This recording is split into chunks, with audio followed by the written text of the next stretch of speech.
At some point you've probably asked or are currently asking the question, does God exist, right? Because finding him and seeking him is all based upon the belief that he does exist and he can be found. I just want to acknowledge that there's absolutely no way for me or any other human being to prove to you scientifically and empirically that God does exist.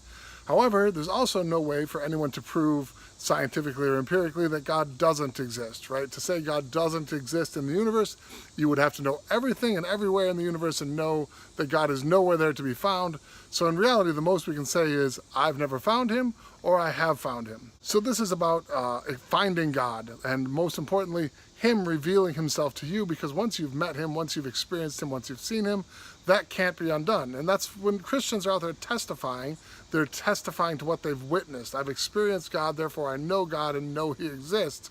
It's different than a kind of scientific, logical proof that you can show to someone else and say that God exists. This is about finding him, you meeting him for yourself and saying, oh, there he is, I've seen him. Now the Bible takes a really interesting approach. It doesn't try to defend God's existence. It just says things like, in the beginning God, or in Psalm 14:1 it says, the fool says in his heart there is no God.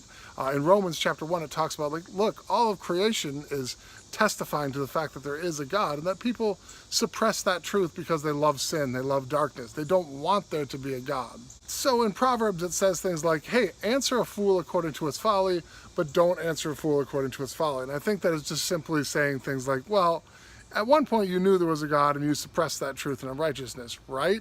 Without getting into trying to answer a fool according to his folly and prove the existence of God, because a man persuaded against his will is of the same opinion still. So it's kind of a fruitless exercise to bring God to someone who is vested in, I don't want there to be a God.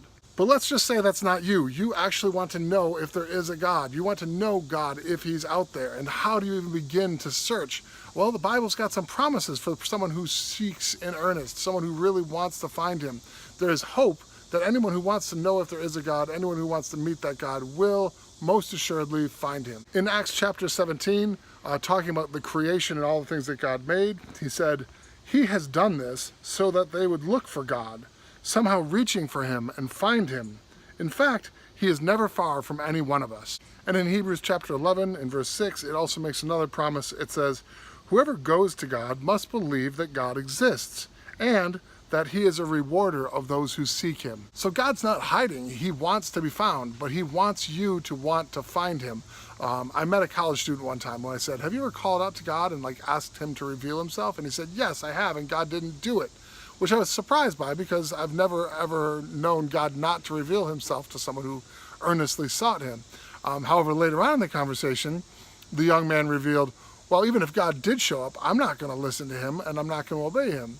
And I thought, well, and even talked to him about, well, don't you think God knew that it was a waste of time to reveal himself to you because you didn't really care anyway? And he acknowledged the fact that, yeah, I guess God wouldn't and shouldn't show up and reveal himself to me because I don't want him anyway. So I appreciated his honesty.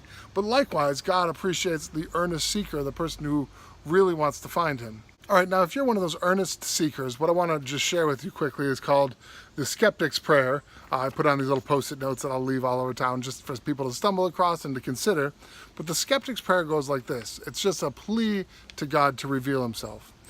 God, I don't know whether you even exist. I'm a skeptic. I doubt. I think that you may be only a myth, but I'm not certain, at least when I'm completely honest with myself. So if you do exist, and if you really did promise to reward all seekers, you must be hearing me now. So I hereby declare myself a seeker of the truth, whatever it is and wherever it is. I want to know the truth and live in the truth. If you are the truth, please help me. Now, prayed in humility and sincerity, that is what God wants to hear, and the burden then falls upon him to reveal himself. And I have never heard testimony of God ever failing to reveal himself to someone who earnestly sought him.